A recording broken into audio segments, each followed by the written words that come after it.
The week Prince died, I was flying to Charlotte, North Carolina to speak to a group of Methodists. That same week, the state legislature of North Carolina voted in this so-called bathroom bill, which stated that people must use the bathroom that corresponds to the gender on their driver's license. As I stuffed my carry-on bag beneath the seat in front of me, I thought of this hideous bill and the little plan I had concocted to protest it. My bag contained a roll of Scotch tape and half a dozen sheets of paper, all of which bore, in huge purple print, the androgynous symbol for Prince's name. The plane took off and I looked out the window. We were traveling over the dry plains of eastern Colorado, 30,000 feet above a dot matrix of green and brown circles that revealed the geometry of industrial agriculture. As a city girl who doesn't know a thing about farming, I've always found those green circles puzzling. Why would farmers plant circles of crops in lots that are square? When I looked into it later, I discovered that in 1940, just 29 miles from the spot where my plane made its way into the crisp Colorado sky, a man named Frank Ziebach invented the center pivot irrigation system, essentially revolutionizing farming in America. In his system, the watering equipment turns on a pivot, allowing sprinklers to water crops in a circular pattern. The crops aren't planted in circles. They're just watered that way. The water never gets to the crops in the corners. When I arrived at the Charlotte airport, I went about my project of taping the purple Prince symbols over bathroom signs that read men and women, and then I went to church.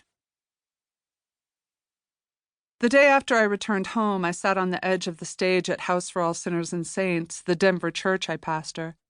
My parishioner Megan and I were watching the church's monthly community meal take place. Groups of mismatched people of differing ages and sexual and gender orientations were situated at 12 circular tables throughout the room, eating chili out of styrofoam bowls. Megan, a large trans woman with long, thin hair and a face and figure that she admits do not allow her to, quote, pass, has enough social anxiety to make sitting at a communal table a non-starter, so she usually makes her own place on the edge of the stage. And some Sundays, rather than join the fray, I hang with her and talk comic books. That day, as our legs hung off the stage, I brought up something that had been on my mind lately. "Hey, Megan," I said, "I read my old Christian sex ed book this morning for the first time in maybe 40 years. She laughed and I went on. "It taught me that God's plan is for everyone to be heterosexual, cisgender Christians who never have sex with anyone until they marry their one true love and make babies." We both laughed. Then I shook my head. I do think there are genuinely those kinds of people out there.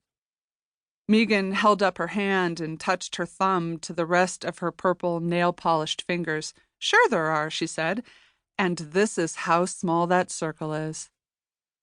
If you were to draw a circle that represents all the people on the planet, and then inside it draw another small circle to represent the people who live according to, quote, God's plan, then, well, very few people on the planet fit in that circle. Megan doesn't fit in that circle. I don't fit in that circle. Also not included in this circle are divorced people, people in unhappy marriages, people who have had sex before marriage, people who masturbate, asexuals, gay people, bisexuals, people who are not Christian, people who are gender non-binary. If that's, quote, God's plan, then God planned poorly. Maybe you don't fit in that circle either. God planted so many of us in the corners, yet the center pivot irrigation of the church's teachings about sex and sexuality tends to exclude us.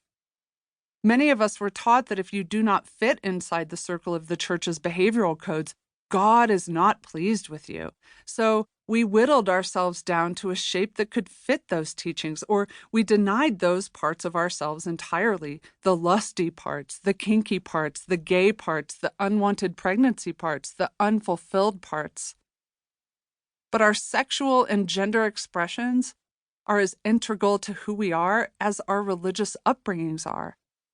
To separate these aspects of ourselves, To separate life as a sexual being from a life with God is to bifurcate our psyche, like a musical progression that never comes to resolution.